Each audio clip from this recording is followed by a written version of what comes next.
ஏங்க இன்னைக்கு காலையில பேப்பர் பார்த்தேன்னா லெபனான் இஸ்ரேலுக்கு ஒரு 2 மாசம் போர் நிறுத்தம்னு சொன்னோமே கேட்டதுமே எனக்கு ரொம்ப சந்தோஷம். ஐயோ இவ்வளவு நாள் இருந்தது முடிஞ்சிருச்சே அப்படின்னு சொல்லிட்டு.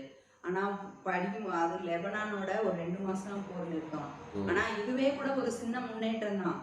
அன்னைக்கெல்லாம் ஒரு வீடியோ பார்த்தேன் பாருங்க.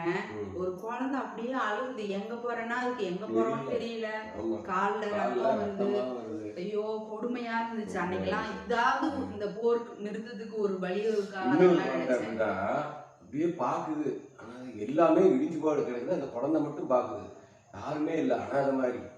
அதெல்லாம் ரொம்ப அந்த இதுக்கெல்லாம் ஒரு தீர்வு கிடைச்சிருச்சேன்னு ஒரு நிமிஷம் ரொம்ப சந்தோஷமாயிருச்சு. அப்புறம் சரி ஏதோ அவ்வளவு கஷ்டத்துல ஒரு சின்ன முன்னேற்றமாக இருக்கே அப்படின்னு நினைக்கிற அளவுக்கு ஆயிருச்சு. இது எப்படின்னா அந்த நீங்க சின்ன பிள்ளைலாம் பார்த்துருப்பீங்களா, பக்கத்து வீட்டுக்காரங்க கூட ஒருத்தருக்கு ஒருத்தர் சண்டை வரும். ஆனா நியாயம் வந்து ஒருத்தவங்கள்ட்ட இருந்தாலும் அவங்கள்ட்ட ஆழம் இல்லைன்னா அவங்க கொஞ்சம் அமைதியாவே இருப்பாங்க. பொறுக்க முடியாம ஒரு நாளைக்கு வெடிப்பாங்க. ஆனா இந்த ஆளு பக்கத்துல எல்லா இடத்துலயும் ஆளு அவனுக்கு வலுவான ஒரு ஆள் சப்போர்ட்டை வச்சுக்கிட்டு இவன் அடாவடியா எல்லாம் பண்ணுவான். ஏன்னா அதுக்கப்புறம் யாராவது ஒரு நல்லவங்க சேர்ந்து சமாதானம் பண்ணி வச்சு ஒரு தீர்வுக்கு வரும்.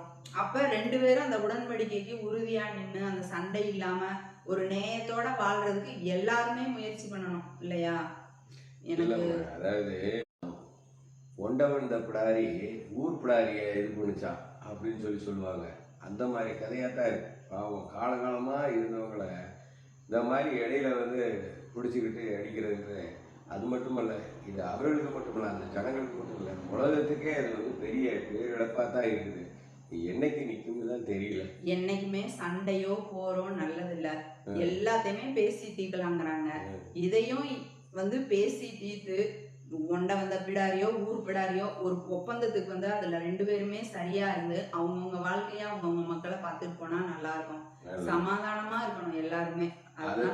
அமைதியும் மகிழ்ச்சியும் இல்லாம எல்லா மனங்களும் நாடுது.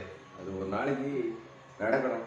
அவங்க யாரோ நம்ம யாரோ, நம்ம எங்க இருக்கிறாங்கன்னு கூட தெரியாது. ஆனா எங்கேயோ நடக்கிற கஷ்டம் நம்மளுக்கு இவ்வளவு கஷ்டமா இருக்கு.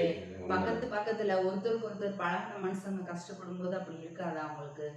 கண்டிப்பாமா ஒரு நல்ல தீர்வு கிடைக்கணும்னு நம்ம நம்புவோம். கிடைக்கணும்.